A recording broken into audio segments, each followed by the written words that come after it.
Vinito ni Pangulong Ferdinand R. Marcos Jr. ang panukalang batas sa pagbibigay ng Filipino citizenship kay Lee Duan Wang.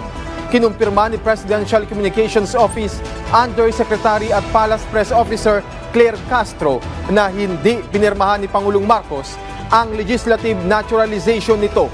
Si Lee Duan Wang, na kilala rin bilang Mark Ong, ay kine-question dahil sa umano'y connection nito sa mga Philippine Offshore Gaming Operators o POGO at sa umano'y kaduda-dudang personal na record.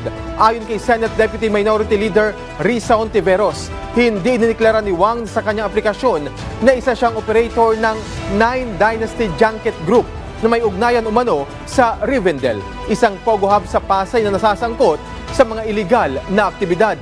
Nabito rin ang panukala para sa modern Baguio City Charter na layong ayusin ang ilang depekto sa kasalukuyang charter ng lungsod.